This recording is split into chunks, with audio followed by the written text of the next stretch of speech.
예수님을 성탄의 계절에 우리 사랑하는 믿음의 식구들 가정 위에 하시는 모든 일들 위해 우리 주님의 한량없는 축복과 은혜가 넘치기를 바랍니다. 무엇보다도 다른 어떤 해보다도 더 감격적으로 우리 성탄절에 우리 새성전에서 말구이 오셨지만 우리는 좋은 선물 주셔서 이런 새성전에서 우리 주님 맞이하게 됨을 기쁘게 생각하고 감사하게 생각하면서 정말로 생애 처음 있는 영광스러운 그런 감격의 예배가 되기를 주의 이름으로 부탁드립니다. 잘 준비하셔서 많은 사람들이 성탄을 준비했던 인물들이 있지만 오늘 마리아에 대해서 한번 생각해 보고자 합니다. 여러분, 왜 하필 마리아일까요? 많은 수많은 여자들이 있었잖아요. 그런데 왜 하나님께서 그 아들 예수님이 자기 아들을 저 마리아라고 하는 저 여인의 종을 통해서 자기 아들을 이 땅에 오시게 하셨을까? 하나님 왜 우리 집안이지 왜 저 집안에 저 딸입니까? 이런 질문이 안 드세요? 여러분, 어떤 사람들은 마리아가 굉장히 훌륭한 여자이기 때문이라고 주장하지만 그렇지 않습니다. 어떤 사람은 성경을 보면은 이 여인이 그렇게 특별한 인물도 아니에요. 그렇지만 하나님께서 이 자를 택했어요. 근데 마리아가 선택받은 것 그 자체가요, 보면은 한마디로 해답을 말한다면은 하나님의 은혜입니다. 하나님의 은혜라는 사실, 은혜 너무 좋아하시죠? 기독교적인 용어 가운데 가장 가치 있고 중요한 단어가 무슨 단어가 하면 제가 제일 좋아하는 단어, 은혜. 하나님의 은혜. 여러분, 은혜는요, 저주받아 마땅한 우리에게 하나님 값 없이 베풀어 주신 하나님의 호의가 은혜입니다. 자격이 됐은 거 아니에요. 여러분, 예수님께서 이 땅에 오시는 그 과정에 그 여인의 한 인물을 들어서 이 땅에 오신 것을 보면은 하나님이 저와 여러분을 택하신 게 정말로 하나님 나를 택하지 않으면 안 될 사람입니까? 하나님 나를 부르지 않으면 누구를 통해서 하시겠어요? 나를 구원하지 않으면 하나님 누구를 구원하시겠어요? 여러분, 지식이 있으십니까? 집안이 훌륭해서 그렇습니까? 내가 남들보다 더 도덕적으로 깨끗해서 여러분 택하셨나요? 여러분, 돈을 너무 많이 벌어서 부자이기 때문에 야, 너 부자네, 그래서 하나님 나를 택하셨나요? 권세가 많으셔서 야, 너를 택하지 않으면 안 되겠다라고 하나님이 택하셨나요? 아니에요. 마리아를 보면요, 와, 수많은 사람들이 있고 수많은 집안이 있는데 왜 하필 마리아일까라는 질문을 듭니다. 답은 뭐라고요? 은혜입니다. 하나님이 보내신 가브리엘 천사가 땅으로 내려갔을 때요, 다른 천사들 보았어요. 야, 저 가브리엘 천사가 어디를 향하나? 예루살렘도 지나치고 저 유대 땅도 지나치고 저 볼 것 없는 저 갈릴리 지역에 천민들이 사는 그것도 저 나사렛 시골 마을을 천사가 간 거예요. 거기 가서 누구를 만났어요? 갈릴리 지역에 있는 마리아를 만났단 말이에요. 천사들도 놀란 거예요. 저 대단한 집안 수도에 가셔야지, 예루살렘에 가셔야지 무슨 저 나사렛에 가십니까? 이런 것이죠. 이스라엘을 몇 개의 지방으로 나눠볼 때 그 중에서 가장 천대받는 사람들이 사는 곳이 사마리아고요, 그 가운데 가장 못 사는 지역의 사람들이 갈릴리 지역 사람들이에요. 여러분, 호수는 아름답지만, 갈릴리 호수는 아름답지만 갈릴리 지역 그 자체는 굉장히 여러분 찬사받는 사람들이 살고 있는 지역이 아니에요. 미천한 사람이 사는 것이죠. 그리고 예수님께서 훌륭한 지역 예루살렘도 있고 정말로 이 땅을 구원하실 하나님의 아들이라고 한다면 저 대굴 같은 궁전에서 태어나게 하셔야 될 거 아닙니까? 그런데 궁전도 아니고, 그리고 변변치 않은 좋은 침대가 있는 집도 아니고, 짐승들이 있는 그곳에 말고에 가장 비천하고 사람들도 그들도 보지도 않는 그곳에 나시는 것도 참 이상한 거예요. 하나님의 눈이 어디 있는가를 잘 보셔야 됩니다. 하나님께서는 자신의 아들 예수님을 탄생을 위해서 한 여인을 선택할 경우에 정말 유대 지방에 있는, 그것도 나사렛에 있는 그 예루살렘을 택하셔서 오셔야 되는데 그것이 아니었다는 것이죠. 여인이 선택하실 때도 교육을 많이 받지 못했지만, 집안이 그렇게 훌륭하지도 못했지만 하나님은 마리아를 택하신 것이었습니다. 이것은 전적으로 하나님의 은혜입니다. 이걸 저와 연결해 보면, 우리와 연결해 보면요, 하나님의 은혜가 아니고는 답이 안 나와요. 점수를 매긴다고 한다면 이 영원한 생명을 주시고 하나님이 만드신 그 영원한 집에서 살 수 있는 그 하늘 백성으로 삼아 주신 건요, 제가 자격이 있어가 아니라, 여러분이 자격이 있어가 아니라요, 하나님의 은혜입니다. 할 말이 없어요. 그럼에도 불구하고 하나님 이 땅을 사는데, 아버지 집 짓는데 그런 기회를 주신 것 은혜 아닙니까? 아무나 목사가 된다고 짓는 것도 아니고요, 아무나 여러분 성전 다니면서 성전 지을 수 있는 기회 몇 번 있는 줄 아세요? 없어요. 없는 사람도 많습니다. 또 성전 지을 때에 그 교회 교인들이 반토막 난다고 합니다. 그 절반은 부담이 돼서 다른 길 다 가버려요. 문제가 생겨서 떠나버리고, 교회가 여기만 교회가 고난받고 힘들고 지치고 땀 흘리고 그런 일은 하기 싫어야 합니다. 그런데 끝까지 여러분 믿음의 자리 지키신 것 감사하게 생각하셔야 됩니다. 하나님이 여러분을 붙잡으신 거예요. 이제 우리가 기다릴 건 뭔가 하면요, 복만 기다리시면 돼요. 복만. 하나님이 어떻게 역사에게 부어 주실지. 너 나를 믿고 이렇게 헌신하고 섬겼는데 내가 너에게 너가 헌신한 거에 30배, 60배, 100배로 내가 갚을게. 그런 간증의 주인공이 되시기를 주님을 축원합니다. 그동안 수고 많으셨어요. 고생 많으셨어요. 정말 하나님이 세밀하게 다 보셨을 거예요. 하나님이 행여롭게 다 기록했을 줄 믿습니다. 그것은 은혜를 아는 자만이 고통과 아픔과 환난과 고난을 다 견뎌낼 수 있습니다. 내가 아니면 누구야? 하러 간 교만한 사람들은요, 틀리면요, 마음이 안 맞으면 안 보여요. 여기만 교회야? 더 의리의리하게 잘 지은 교회 많은데 헌신과 섬김과 미라는 없고요, 좋은 데 가버리고 누리려고 합니다. 그러나 은혜를 아는 사람은 하나님 이런 기회를 주시니 감사합니다.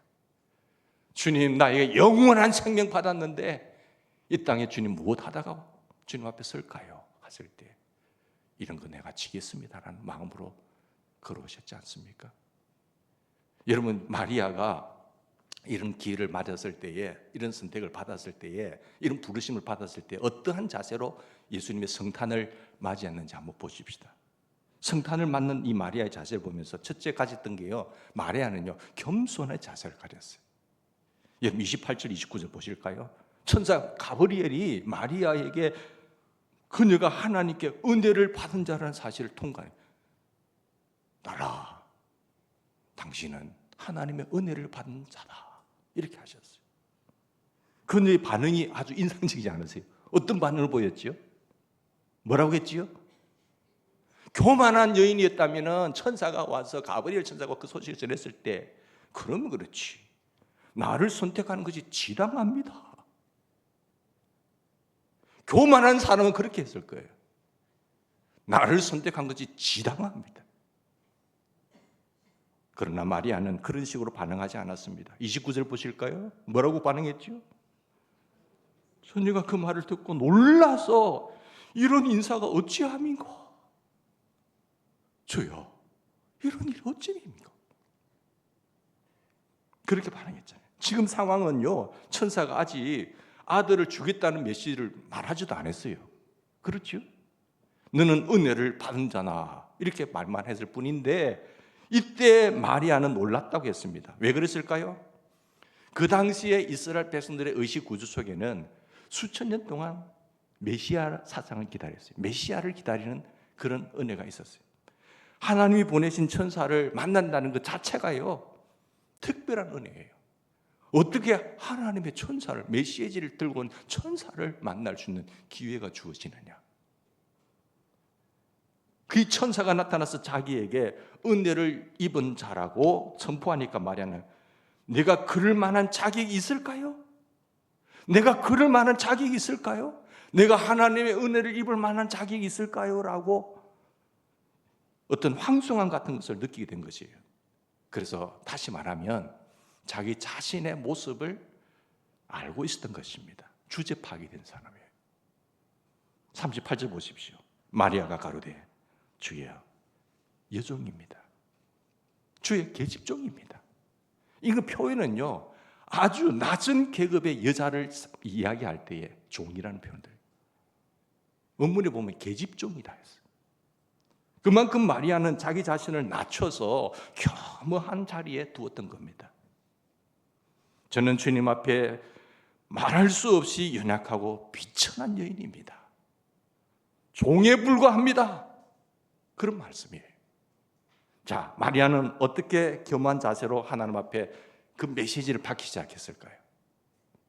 성탄의 어마어마한 소식을 접하기 시작하면서 이 여인의 겸손함이야말로 하나님의 위대한 그 메시지를 받고 또 주님의 귀한 성탄을 기다리는 우리가 가져야 할 마땅한 첫 번째 자세, 그거는 겸손입니다. 주의 일을 하면서요, 제일 꼴보기 싫은 게 교만한 겁니다. 하나님이 제일 싫어하고 대적하는 자가 누군지 아세요? 교만한 자. 하나님은 교만한 자를 대적하고요. 그 교만은 패망의 선봉입니다. 마귀가 그랬거든, 마귀가요, 그 교만은요, 하늘을 찌를 듯 했어요.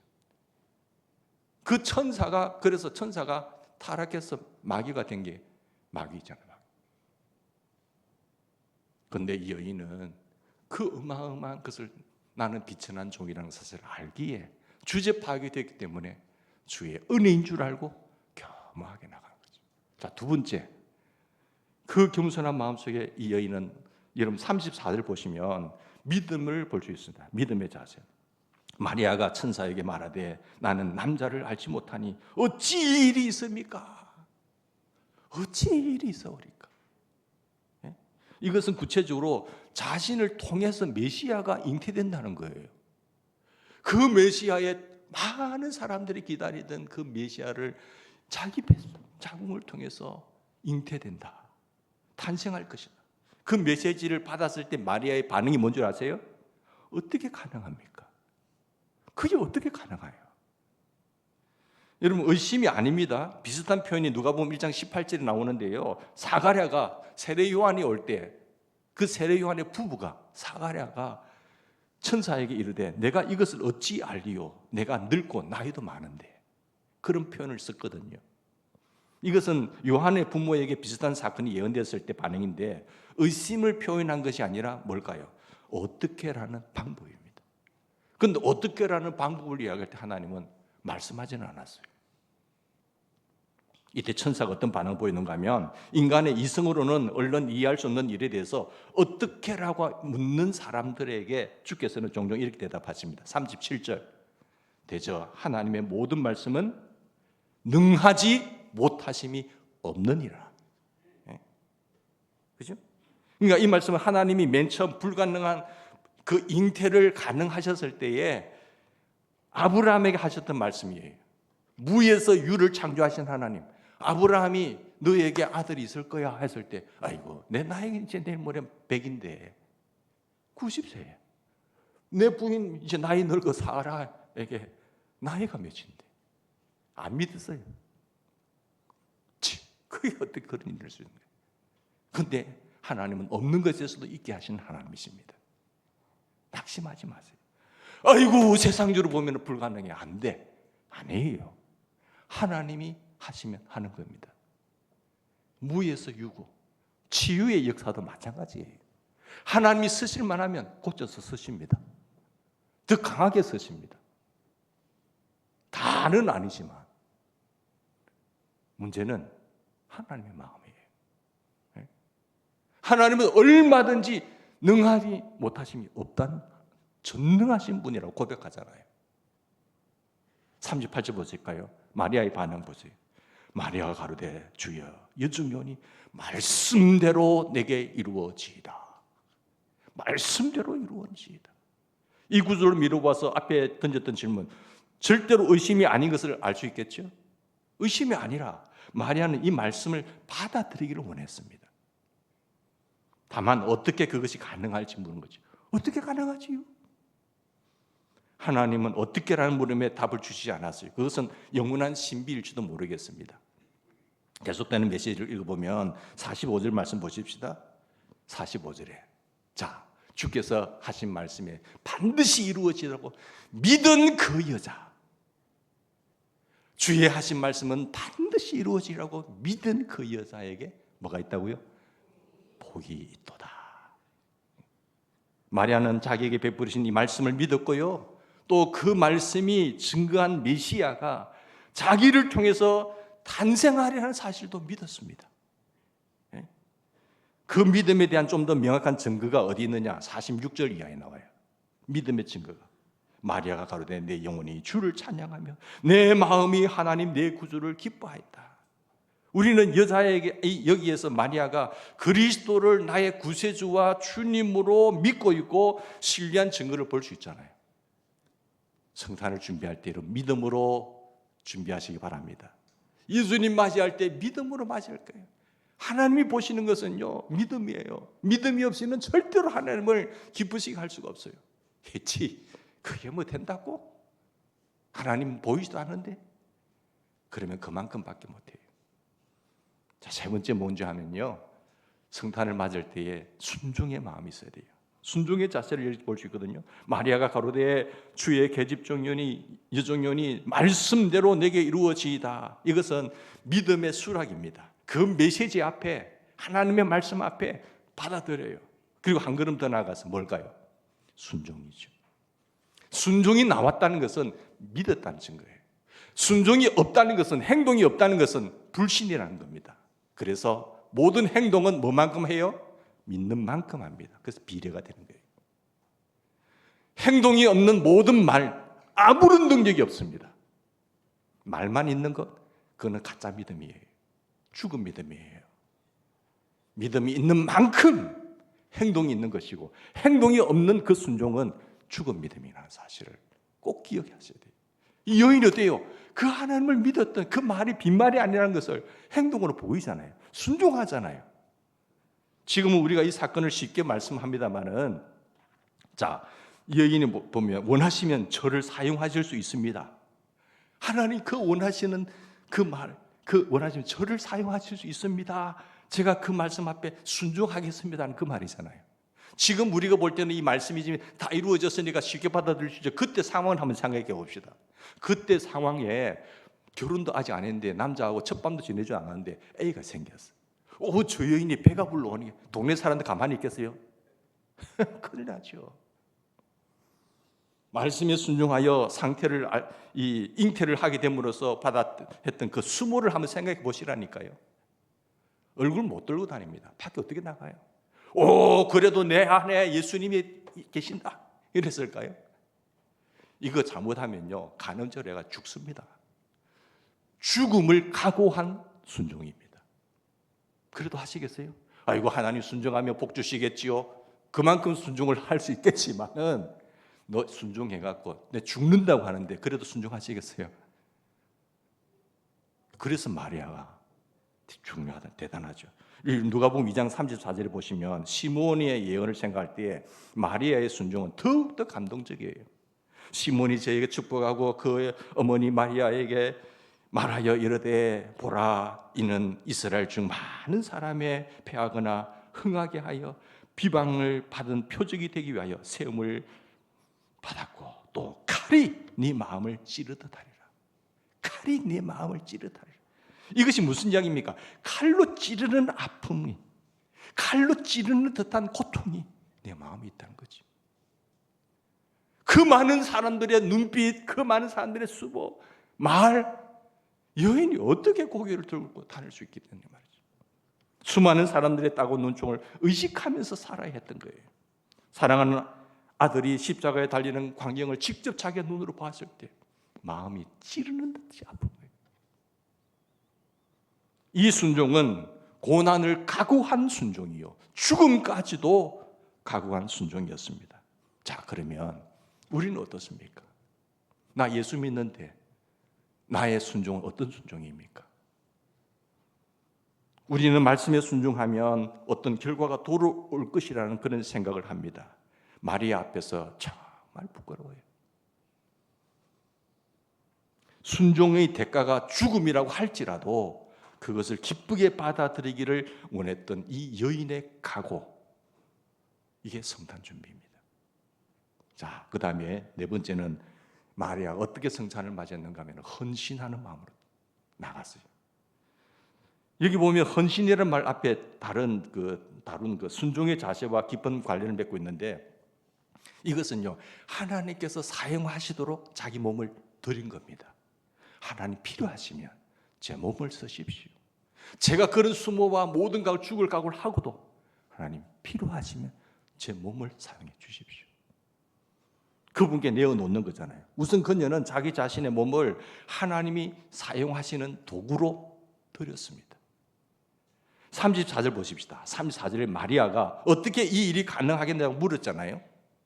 그 35절에 천사가 조금 이야기합니다. 뭐라고 대답합니까? 성령이 네게 임하시고 지극히 높으신 이의 능력이 너를 덮으실 거예요. 여기서 덮으신다는 것은 뭔가 하면, 덮는다는 단어가 중요한데 구약의 장막에 구름이 덮었잖아요. 쇠키나, 하나님의 임재의 상징으로 구름이 덮었던 거예요. 마찬가지 그 말씀이에요. 하나님의 성령의 능력이 당신을 덮을 겁니다. 그 말씀이죠. 여러분, 하나님께서는 메시아를 세상에 태어나게 하기 위해서 시험관처럼 인큐베이터로 마리아를, 자궁을 사용하신 거예요. 하나님은 우리의 자유로운 의지를 꺾으면서까지 순종을 요구하지 않습니다. 못하겠어? 나 그걸 못해요. 나 그러고 어떻게 세상 살아요, 하나님? 나 죽어도 못해요. 그런 자유의지를 꺾으면서까지 하나님은 그 사람 사용하지 않습니다. 그래, 못해? 그래, 알았어. 다른 사람 쓸게. 너 가정 못하겠니? 그래, 다른 가정 쓸게. 쓰시는 거예요. 그러나 이런 기회를 여러분 믿음이 없어서 부담이 된다고 순종이 힘들어 회피하는 우리가 되지 않길 바랍니다. 여러분, 하나님의 기회는 축복입니다. 주님, 저를 원하시면 사용하십시오. 하나님, 제 몸 필요하세요? 하나님, 저 달란트 필요하세요? 쓰십시오. 하나님, 마음껏 쓰십시오. 하나님, 힘 주세요. 감당할 수 있는 능력 주세요. 도와주십시오. 주님, 제가 드릴 거 드리겠습니다. 이 자세가 우리의 자세가 될 줄 믿습니다. 여러분, 모든 것은요, 돈이든 물질이든 집이든 건강이든 시간이든 어디에 사용하느냐에 따라서 가치는 결정됩니다. 똑같은 칼이라도요, 사람 죽이는데 칼 쓰면 그건 죽음의 살인의 칼이 되는 거예요. 맛있는 음식을 쓸 때 쓰면요, 그거 얼마나 좋은 거예요. 몸도요, 어디에 사용되는 몸이냐, 어디에 달란트가 쓰이냐에 따라서요, 가치가 달라지는 겁니다. 물질도 마찬가지예요. 우리가 하나님 주신 기회 동안 주신 것 정말 멋있게 가치 있게 사용되어지는 하나님 은혜가 있기를 바랍니다. 주님, 원하시면 저를 쓰십시오. 마리아는 몸만 드린 것이 아닙니다. 46절 이하 보실까요? 마리아가 가로되 내 영혼이 주를 찬양하며 내 마음이 하나님 내 구주를 기뻐하였으면, 잉태 사건이 고통과 어려움을 가져다 주리라고 하는 것을 내다보면서 마리아는 찬양하고 기뻐합니다. 찬양하고 기뻐요.